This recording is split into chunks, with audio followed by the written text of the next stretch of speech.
Salve, salve, rapaziada. Bom dia a todos. Bom início de tarde. Sextou e hoje é dia de mais um Almanaque da Libertadores, 13ª edição.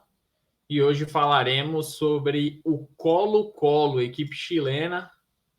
Talvez, acredito que seja a maior equipe do Chile.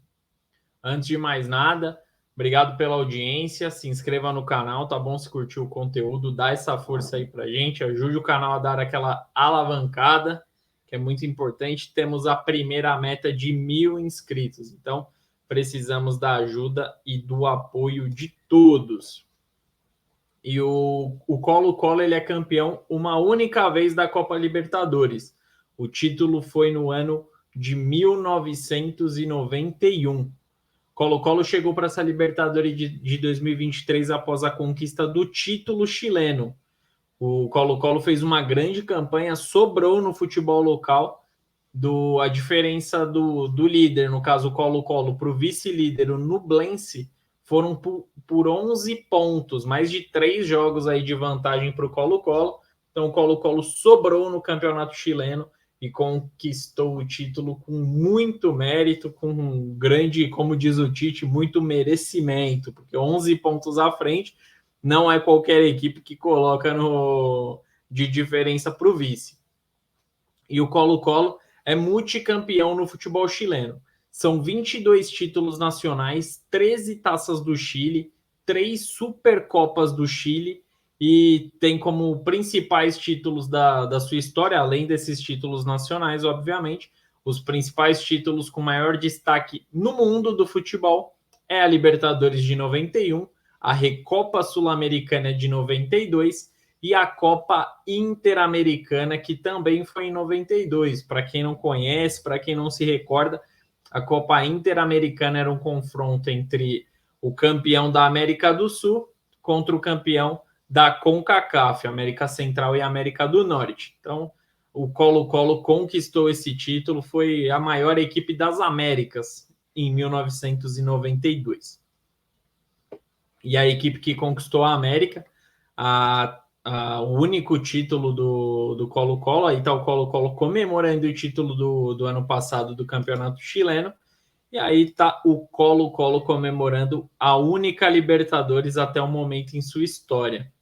Foram 14 partidas, o formato já era muito parecido, acredito que seja igual até com o formato da Libertadores de hoje em dia. A diferença é que eram 2 partidas na final e não só uma como é atualmente. Então hoje tem uma partida a menos na final da Libertadores.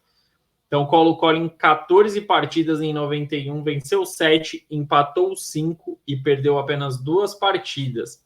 Na fase de mata-mata, o Colo-Colo superou o Universitário nas oitavas. O Universitário é uma equipe do Peru.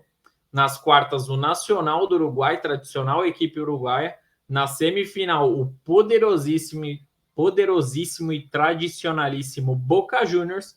E na grande decisão, outra equipe tradicional, não tão tradicional como o Boca, obviamente, mas o Olímpia do Paraguai, também campeão da Libertadores. Então, o Colo-Colo fez história no ano de 91 e tirou grandes adversários do seu caminho na fase de mata a mata. E o Ricardo Dabrowski foi o principal artilheiro do Colo-Colo nessa disputa de Libertadores. Então tá marcado na história, ele teve 6 gols marcados na disputa do campeonato em 9 partidas disputadas. E outro jogador que acabou ficando marcado, porque no fim das contas fica marcado quem marca o gol no momento decisivo. Então quem ficou marcado foi o Luiz Pérez. Ele marcou 2 gols na final. Lembrando que a partida de ida no Paraguai foi 0-0 e a partida de volta no Chile 3-0. O Colo-Colo sobrou na final. E esse cara aí, o Luiz Pérez, marcou 2 gols. Então foi o homem da final, o principal jogador. E obviamente tem um lugarzinho reservado no coração de todo torcedor do Colo-Colo. E essa disputa de Libertadores, o Colo-Colo, que é uma equipe muito tradicional em disputa de Libertadores, sempre está por lá disputando a Liberta. e essa será a 36ª vez que o Colo-Colo disputa a Libertadores. É a equipe do Chile que mais disputou Libertadores na história e tem 2 finais, a de 91, quando conquistou o título, e em 1973, quando acabou sendo derrotado para o Independiente, equipe da Argentina, que inclusive é a equipe que tem mais títulos de Libertadores até o momento na história, 7 títulos. Então, o Colo-Colo perdeu uma final, ganhou outra, mas quando perdeu para um gigante do futebol sul-americano. Principalmente no século XX, o Independiente era uma equipe gigantesca. Depois do século XXI, acabou caindo bastante, perdeu demais o protagonismo na América do Sul. E ano passado, o Colo-Colo disputou a Libertadores também, mas a campanha, diferente das campanhas ali de 91, de 1973, essa campanha foi muito mais modesta do ano passado, e o Colo-Colo ficou pela fase de grupos. Ficou em terceiro lugar no seu grupo, era um grupo que tinha Alianza Lima, River Plate e Fortaleza. Era um grupo bem difícil, com equipes tradicionais. O Fortaleza um pouco menos na América do Sul, porém River Plate, Alianza Lima, o próprio Colo-Colo são equipes tradicionalíssimas. Grupo esse que foi dito como um dos grupos da morte da Libertadores, e para o Colo-Colo acabou sendo literalmente da morte, acabou caindo na primeira fase, ficou em terceiro colocado com 7 pontos. River Plate e Fortaleza se classificaram e o Fortaleza foi o segundo com 10 pontos. Então o Colo-Colo ficou 3 pontos atrás do Fortaleza, não alcançou a equipe cearense.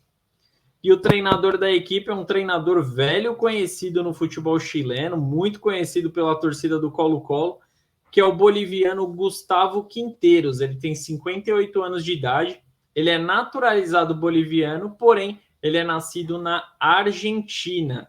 Ele está comandando o Colo-Colo desde 2020, então 2020, 21, 22 e 23. Está na 4ª temporada no comando do Colo-Colo. E por lá ele tem um título chileno, uma Taça do Chile e uma Supercopa do Chile. Então o Gustavo Quinteiros, que está aí na imagem, tem história no Colo-Colo, está tendo continuidade e vem dando resultado, vem conquistando títulos locais. Libertadores a gente sabe que é um patamar acima, é muito complicado, mas os dirigentes, a torcida do Colo-Colo dá todo o respaldo para o boliviano Gustavo Quinteiros. E além disso, ele tem muita experiência não só por clubes. Ele já comandou a seleção da Bolívia e a seleção do Equador, disputou Copa América pelas 2 seleções, comandando as 2 seleções. Então é um treinador muito experiente, sem dúvida alguma, agrega bastante no Colo-Colo. E um dos principais jogadores do título do ano passado, título chileno, que como eu disse no início do vídeo, o Colo-Colo sobrou, é esse cara aí, é o argentino Juan Martín Lucero. Tem 31 anos, foi vice-artilheiro do campeonato chileno com 15 gols na temporada. Na temporada inteira ele acabou marcando 24 gols em 39 partidas. E só pelo campeonato chileno, 15 gols alcançando a vice-artilharia. Então, 24 gols é um ótimo número a gente for ver os moldes da América do Sul, como são as disputas aqui, as artilharias que a gente acompanha, 24 gols na temporada é um ótimo número. E a péssima notícia para o Colo-Colo é que o Colo-Colo não conta com esse jogador argentino para essa Libertadores de 23. Ele assinou o contrato com Fortaleza. Lembrando que em 2022 eles se enfrentaram na fase de grupos da Libertadores. Acho que o Fortaleza já gostou, já iniciou a paquera com o jogador argentino e no início de 2023 fechou o contrato com Fortaleza até 2025. Então o Colo-Colo não terá o seu principal artilheiro, o principal homem-gol na equipe chilena. Mas ele está aqui no Brasil e todo mundo vai poder observar um pouquinho mais. E outro destaque é o meia peruano Gabriel Costa. Ele é meia da seleção peruana, tem passagens pela seleção. O organizador, o criador de jogadas, ele marcou 13 gols ano passado e deu 8 assistências. Porém, outra péssima notícia para o Colo-Colo. Ele acertou sua transferência para o Alianza Lima e não vai ajudar o Colo-Colo na disputa da Libertadores. Os dois principais jogadores, os jogadores que mais se destacaram, principalmente ofensivamente, não vão vestir a camisa do Colo-Colo em 2023. O Colo-Colo perde bastante no setor de criação, no setor de finalização, com a saída do peruano Gabriel, que é o Gabriel Costa, esqueci o sobrenome do Gabriel Costa, e o Juan Martín Lucero. Então perde muito o Colo-Colo para esse início de temporada. Porém, o Colo-Colo obviamente se mexeu no mercado, trouxe um centroavante, perdeu o centroavante Lucero, mas trouxe o Leandro Banegas. Leandro Banegas está ele aí na sua apresentação, veio do Independiente da Argentina, e ele tem 34 anos. E o início de temporada dele foi bom, até o momento é bom o início de temporada do Banegas. Ele marcou 2 gols e deu 1 assistência em 8 jogos. Então está tendo bastante presença nesse início de temporada pelo Colo-Colo.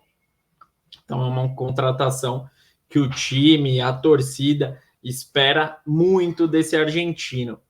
E outro jogador de ataque, mas esse é um jogador que joga mais pelos lados de campo, o famoso ponta, é o colombiano Fabián Castillo, jogador, como eu disse, de lado de campo, jogador mais de velocidade, de mais habilidade.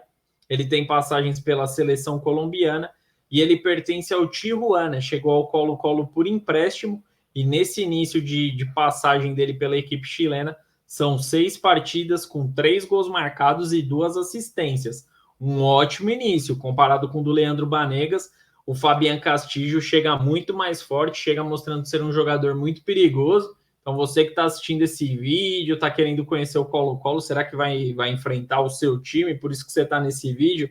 Então tem que ter atenção nesse colombiano atacante Fabián Castillo, fazedor de gols, habilidoso, vem dando muito trabalho para os times adversários do Colo-Colo nesse início de temporada no campeonato chileno.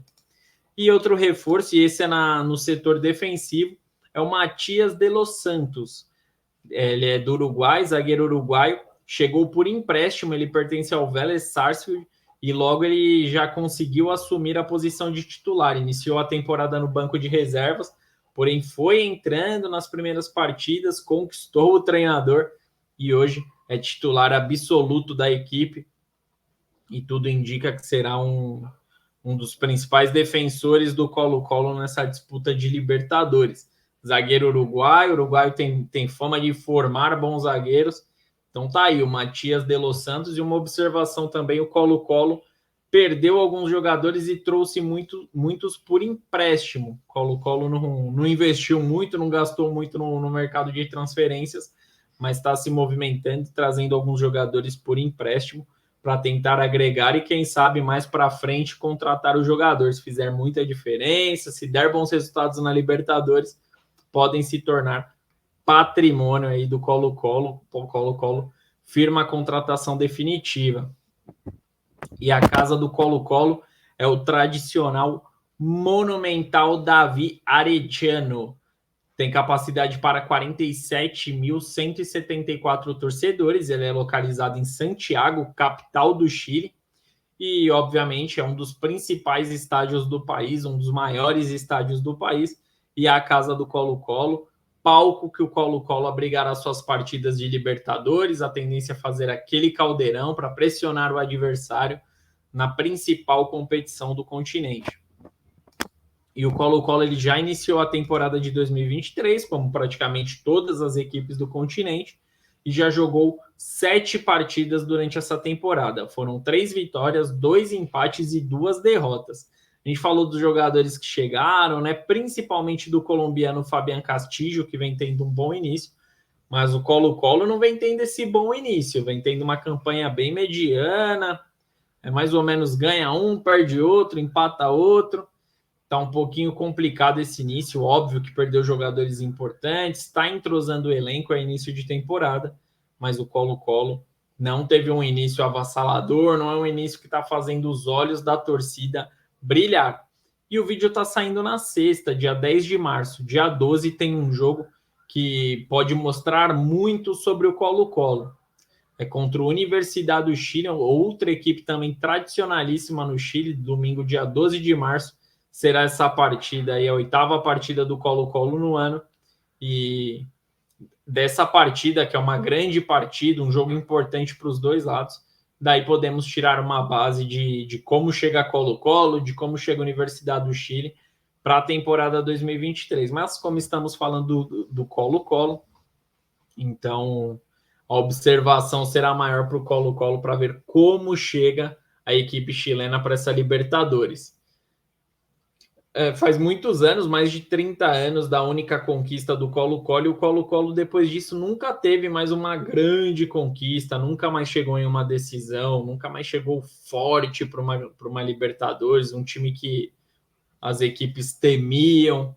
Então, e o Colo-Colo, principalmente por perder esses jogadores importantes, e a Libertadores já está para começar, começa ali no início de abril, e a gente está fazendo esse vídeo no dia 10 de março, a preparação é um pouquinho complicada, até a adaptação, às vezes o jogador chega jogador da Colômbia para jogar no Chile, o caso do Castillo, que a gente falou dele aqui no vídeo.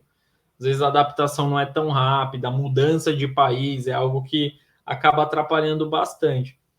E eu acho que o Colo-Colo vai sentir bastante isso, principalmente a perda técnica dos seus principais jogadores que saíram da equipe e a chegada de novos jogadores. Uma adaptação nunca é tão rápida, raramente os jogadores que chegam se adaptam com muita velocidade, principalmente para uma competição do patamar, do tamanho da Libertadores.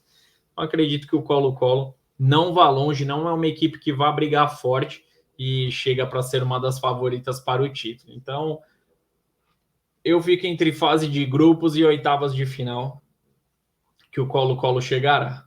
Após as oitavas, se chegar nas quartas, para mim já é uma grande surpresa. E para você?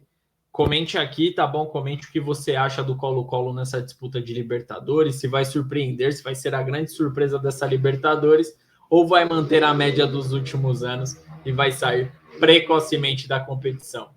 Se inscreva no canal, tá bom? Curta o conteúdo e dê essa moral pra gente, tá bom? Forte abraço a todos e até a próxima. Tamo junto!